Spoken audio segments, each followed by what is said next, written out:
நமசிவாய. மீனராசிக்கான சனிப்பெயர்ச்சி பலன்கள். அது மீனராசிக்கான மீன லக்னத்திற்கான சனிப்பெயர்ச்சி பலன்கள் கூட சொல்லலாம். நீங்க வந்து மீன ராசியா இருந்து லக்னமா இல்லைன்னா உங்களுக்கு மற்ற இருக்கக்கூடிய ராசிகள் கொடுத்துருந்தேன் இல்லையா, அதை எடுத்து எது லக்னமா வைக்கணுமோ அது மாதிரியான விஷயமா வச்சு பார்த்தீங்கன்னா அது உங்களுக்கு வந்து ஈஸியா வந்து என்ன விஷயம் அப்படின்ற விஷயத்த ரெண்டுத்தையும் கலந்து பார்க்கும்போது உங்களுக்கு ஒரு ஐடியா வந்துருவீங்க. அடுத்து வந்து பார்த்தோம்னா இது ஜெனரல் ப்ரெடிக்ஷன் தான். இதை நான் ஒவ்வொரு வீடியோலுமே சொல்றேன். இந்த ஒரு விஷயத்தை வைத்து மிகப்பெரிய முடிவே எடுக்காதீர்கள். அது ஒரு முக்கியமான விஷயம். அடுத்து வந்து ஜென்ம சனி நமக்கு வந்துருச்சு, நமக்கு இனிமே எல்லாமே முடிஞ்சு போச்சு அப்படின்ற அளவுக்கு சில ஊடகங்கள்ல சில விஷயங்கள் வந்து கொண்டிருக்கிறது. அந்த அளவுக்கு நீங்க பயந்துக்க வேண்டியது அவசியம் கிடையாது. என்னென்ன விஷயங்கள், அதுல என்னென்ன பரிகாரங்கள் பண்ணலாம் அப்படின்னு சொல்லிட்டு வாமனன் சேஷாதிரி சேனலை போட்டிருக்கேன். டிஸ்கிரிப்ஷன்ல எல்லாத்தையும் பின் பண்றேன். ஆல்ரெடி இருக்கக்கூடிய மற்ற ராசிகளுக்கெல்லாம் வந்து இந்த சேனல்ல அட்ராக்டிவ் சேனல்லே இருக்கு. பரிகாரங்களை பொறுத்த வரைக்கும் நம்மளுடைய வாமனன் சேஷாதிரி சேனல் இருக்கு. பரிகார ஸ்தலம் சொல்லி நமக்கு கோவில்களை சார்ந்த பதிவுகள் எல்லாம் போட்டுக் கொண்டிருக்கிறோம். அதுல வந்து பார்த்தோம்னா சனி பயிற்சி இருக்கா இல்லையா, முதல்ல அது தெரிஞ்சுக்கணும்ல.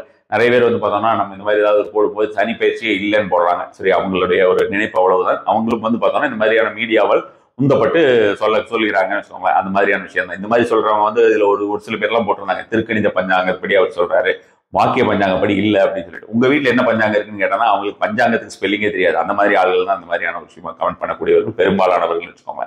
அப்ப வாக்கிய பஞ்சாங்கத்துக்கும் திருக்கணித பஞ்சாங்கத்துக்கும் இருக்கிற டிஃபரன்ஸ் என்னன்றது தெரிஞ்சிச்சு. அது வந்து திருக்கணித பஞ்சாங்கம் அப்படின்ற விஷயத்தை எதுக்கு எடுத்துக்கொள்ள வேண்டும், வாக்கிய பஞ்சாங்கம் பற்றி எதுக்கு எடுத்துக்கொள்ள வேண்டும் என்று மகாபெரியவர் சொல்லியிருக்கிறார் அப்படின்ற விஷயத்தை பார்த்தாலே நமக்கு தெரிஞ்சு போயிடும். அது திருநள்ளாறுல இல்லைன்னா திருநள்ளாறுல மட்டும் கிடையாது, திருநள்ளாறுல திருக்கொள்ளிக்காடு எந்த ஒரு சனி ஸ்தலங்கள் மட்டுமல்ல, எந்த ஒரு கோவில்களிலுமே வாக்கிய பஞ்சாங்க முறைப்படிதான். சனி பயிற்சி மட்டும் கிடையாது, எல்லா பயிற்சியுமே நடக்கும். குரு பயிற்சியே உங்களுக்கு ஒரு வாரம்லாம் தள்ளி வந்திருக்கிறது. அந்த மாதிரியாக வாக்கியப்படி திருக்கணிதப்படி அப்படின்ற மாதிரியான முறையில தள்ளி வந்திருக்கு. வாக்கியப்படி பண்றது அப்படின்றது கோயில்கள்ல தனியா ஒரு 4 நாளோ இல்ல ஒரு வாரமோ கழிச்சு அந்த மாதிரியான விஷயங்கள் பண்ணின காலங்கள் எல்லாம் இருக்கிறது. அதனால நம்ம வந்து எது ரியலா நமக்கு அஸ்ட்ரானமிக்கல் டேட்டா, எந்த கிரகங்கள் எந்த சூழ்நிலையில இருக்கிறது, எந்த மாதிரியான ஒரு டிரான்சிட்ல போயிட்டு இருக்கு அப்படின்ற விஷயத்த நம்ம வந்து பார்த்து தெரிஞ்சுக்கிட்டு அதுக்கு தகுந்த மாதிரி முடிவெடுக்கிறோம். இப்ப இந்த பஞ்சாங்கம் அப்படின்ற விஷயத்துக்குள்ள ஒரு பிரச்சனைக்குள்ள நம்ம போக வேண்டாம். சோ அப்படி உங்களுக்கு கண்டிப்பா தெரிஞ்சுக்கணும்னா ஒண்ணுல கூகுள் பண்ணி பாருங்க, இல்லைன்னா என்னுடைய அந்த பரிகார ஸ்தலம்ஸ்ல இன்னொரு வீடியோ போட்டிருக்கேன் சனியை பத்தி நன்றாக புரிந்து கொள்ள. மீன ராசி மீன லக்னத்திற்கு பொறுத்த வரைக்கும் கண்டிப்பாக இந்த சனி பயிற்சியை பொறுத்த வரைக்கும் பாத்தீங்கன்னா உங்களுக்கு அது தெரிஞ்சுக்க வேண்டியது ரொம்பவே அவசியம். இது ரெண்டு விஷயம் உங்களுக்கு ஹெல்ப் பண்ணும். ஒன்று வந்து பார்த்தோம்னா சனீஸ்வர பரிகார சனீஸ்வர ரகசியங்கள் புக்கு எழுதிய கிட்டத்தட்ட உங்களுக்கு பார்த்தீங்கன்னா 8 வருஷத்துக்கு மேலே ஆச்சு அந்த புக் ரிலீஸ் பண்ணி. அந்த புக்கில் வந்து நிறைய டீடைல்ஸ் கொடுத்துருக்கேன், ஸ்லோகங்கள் எல்லாமே இருக்கும். உங்களுக்கு இஷ்டப்படுதுன்னா அந்த ஒரு புக்கு நீங்கள் படித்து தெரிஞ்சு கொள்ளலாம். சனீஸ்வர புக்ஸ் நிறைய இருக்கு. வேற ஏதாவது புக்ஸ் உங்களுக்கு ஓல்டு புக்ஸ் ஏதாவது இருந்ததுனால அதை வாங்கி நீங்கள் படித்து தெரிஞ்சுக்கலாம்னு வச்சுக்கோங்க. இன்னொரு விஷயம் வந்து பார்த்தீங்கன்னா அந்த பரிகார ஸ்தலம்ஸ் ஆல்ரெடி நான் போட்டிருக்கேன்ல, அந்த வீடியோ பார்த்தாலும் உங்களுக்கு ஓரளவுக்கு ஐடியா கிடைக்கும். சனியை புரிந்து கொண்டால் நம் வாழ்க்கை எளிதாகும். அது ரொம்ப ரொம்ப முக்கியம். கர்மகாரகன் என்ற காரணத்தினாலே சனியை கண்டிப்பாக நாம் புரிந்து கொள்ள வேண்டியது அவசியம். மற்ற எந்த கிரகங்களை நம்ம புரிஞ்சுக்கிறோமோ இல்லையோ சனியை புரிந்து கொள்ள வேண்டும் அப்படின்ற விஷயத்தை வந்து நம்ம வந்து ஞாபகத்தில் வைத்துக் கொள்ள வேண்டும். ஸோ அப்போ சனியை புரிந்து கொள்ள வேண்டும் அப்படின்ற விஷயத்தை பொறுத்த வரைக்கும் இந்த ஒரு ஜென்ம சனி அப்படின்ற மாதிரியான விஷயங்கள் எனக்கு வந்து ஆரம்பிக்குது. என்ன ஆகும், இது வந்து நான் வந்து ஆல்ரெடி இது பிரளய சனி அப்படின்னு சொல்லியிருந்தேன். இப்போ பிரளய சனி காலம் அப்படின்றாங்க, என்ன ஆகுமோ ஏதாகுமோ அப்படின்னு பார்த்தோம்னா நாம் செய்யக்கூடிய செயல்களுக்கும் செய்திருக்கக்கூடிய செயல்களுக்கும் உண்டான பலனை தான் தருவார் சனி அப்படின்ற விஷயம். ஸோ அப்போ வந்து சில பேர் இனிமே நான் வந்து நல்லபடியா நான் என்ன விஷயமோ அதை செய்யறேன், ஆனா நான் இது வரைக்கும் செய்திருக்கக்கூடிய ஒரு விஷயத்திற்கு நான் என்ன செய்வது, அல்லது போன ஜென்மத்தில் நான் செஞ்சதுக்கெல்லாம் நான் இந்த டைம்ல பொறுப்பாக முடியாது. ஆல்ரெடி நான் செஞ்ச விஷயத்துக்கெல்லாம், அதாவது கிட்டத்தட்ட ஒரு 15 வருஷத்துக்கு முன்னால் இருக்கக்கூடிய 15 இயர்ஸோட ஒரு பலன்லாம் ஒரேடியா எடுத்து கொடுப்பாரு அப்படின்ற மாதிரியான விஷயமா. அதாவது ஒரு வீட்டுல இருந்து அந்த வீட்டுக்கே திரும்பி போறதுக்கு 30 வருஷம் எடுத்துப்பாரு சனி. அப்ப அந்த அதுல வந்து கிட்டத்தட்ட பாதி டைம் பண்ணின விஷயத்தை எல்லாத்துக்கும் திருப்பி கொடுப்பாரு அவரோட அந்த வீட்டுக்கு வரும்போது அப்படின்ற மாதிரியான விஷயமா சொல்லுவாங்க. அப்ப 15 வருஷத்துக்கு உண்டான பலனை வந்து அவர் இருக்கக்கூடிய 2.5 வருஷத்துல கொடுத்துருவாராம்.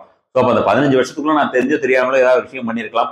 அதற்கெல்லாம் நான் இப்ப என்ன பண்றது அப்படின்னு கேட்டோம்னா அதுக்கு வந்து சனியிடம் வந்து மன்னிப்பு, அதாவது சரணாகதி அடைவது அப்படின்ற மாதிரியான விஷயம்.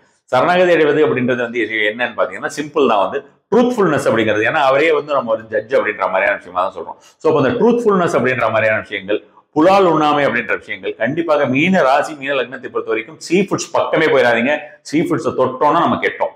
ஸோ அதனால அந்த ஒரு விஷயத்தை ஞாபகத்தில் எடுத்துக் கொள்ளுங்கள். சீ ஃபுட்ஸ் பக்கமே போயிடக்கூடாது, அது ரொம்ப முக்கியம். மீட்டே எடுக்கக்கூடாது, நான் வெஜிடேரியன் எடுக்கக்கூடாது, சீ ஃபுட்ஸ் பக்கம் போகக்கூடாது. கண்டிப்பாக அட்லீஸ்ட் சீ ஃபுட்ஸ் பக்கமாவது போகாமல் இருக்க வேண்டியது.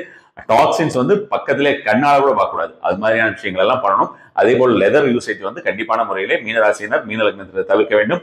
லெதர் யூசேஜ் எனி ஃபார்ம், உங்களுக்கு பேகாவோ அல்லது வந்து செருப்பாவோ எதுவுமே போடாதீங்க. இந்த விஷயத்தெல்லாம் ஞாபகத்தில் வைத்துக் கொள்ளுங்கள்.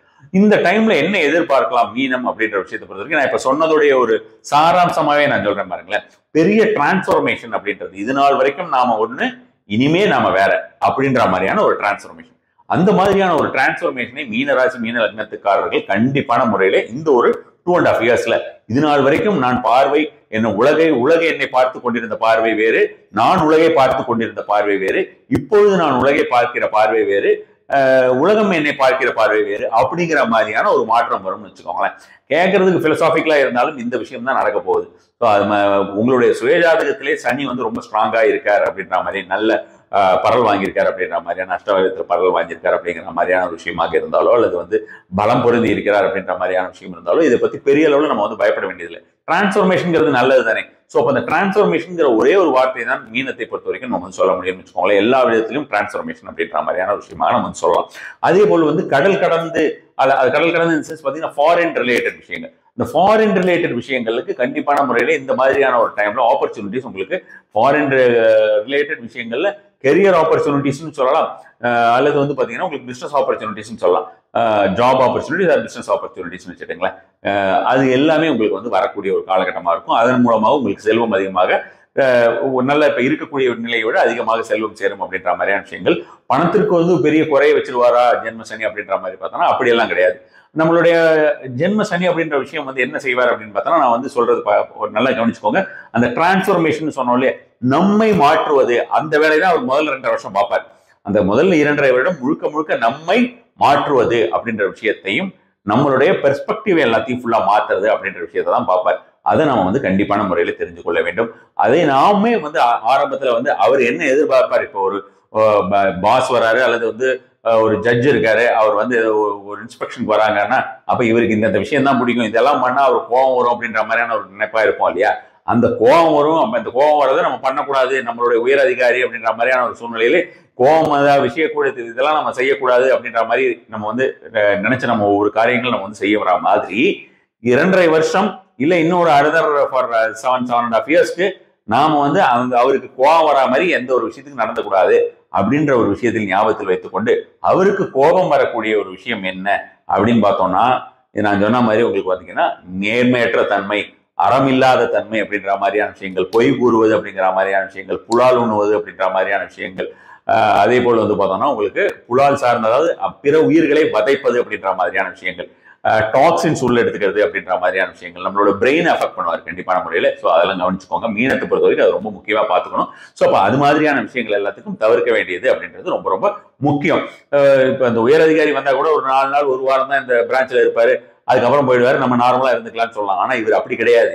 இன்னொரு 7-7.5 வருஷத்துக்கு நீங்க இந்த விஷயத்துல எல்லாத்துலயுமே கவனமாக இருக்க வேண்டும். அப்படி நம்ம கவனமா தான் இருந்து ஆகணும் அப்படின்னு வச்சுக்கோங்க. இப்ப புது மருமகள்லாம் இருக்காங்க, அவங்க வேற ஒரு வீட்டுக்குள்ள போறாங்கன்னு வச்சுக்கோங்க, ஒரு 4 நாள் 1 வாரம் கழிச்சோம்னா அவங்களுடைய இந்த சூழ்நிலை தெரிஞ்சதுக்கு அப்புறம் இனி நாம் வந்து நாம அம்மா வீட்டுல இருந்தது அப்படின்றது ஒரு மாதிரி, இவங்க வீட்டுல நாம பழக வேண்டியது இந்த புது உறவுகளுடன் நாம் இருக்கக்கூடிய ஒரு தன்மை அப்படிங்கிறது வேற மாதிரி அப்படின்னு நினைச்சுப்பாங்கல்ல அவங்க. அகைன் அவங்க அம்மா வீட்டுக்கு போகும்போது அவங்க ஆஸ் யூசுவல் அவங்களுடைய எப்படி இருப்பாங்களோ அது மாதிரியான விஷயமா இருந்துப்பாங்கன்னு வச்சுக்கோங்களேன். இது வரைக்கும் அவங்களுடைய இன்லாஸ் வீட்டுல போய் இருக்கும்போது அவங்க ஒரு தன்மையாக இருப்பார்கள் அல்லவா.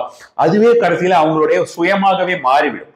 அவங்க எப்படி அவங்க இன்லாஸ் வீட்டுல இருப்பாங்களோ, அவங்க அம்மா வீட்டுல இருக்கிற அந்த இருந்த ஒரு சுயம் அப்படின்ற, அதாவது அந்த செல்ஃப் இமேஜ் அப்படின்ற ஒரு விஷயம் மாறி அவங்க வந்து இன்லாஸ் வீட்டுல இருக்கக்கூடிய ஒரு இமேஜ் அப்படின்ற மாதிரியான விஷயங்கள் அவருக்கு மேல் படிந்து விடும். சில பேருக்கெல்லாம் பாத்தீங்கன்னா வேலை செஞ்சுக்கிட்டே இருப்பாங்க, அந்த வேலை செஞ்சு ஆபீஸ்ல எப்படி இருந்துக்கிறாங்களோ அதே மாதிரி அவங்க வீட்லயும் நடந்துப்பாங்க.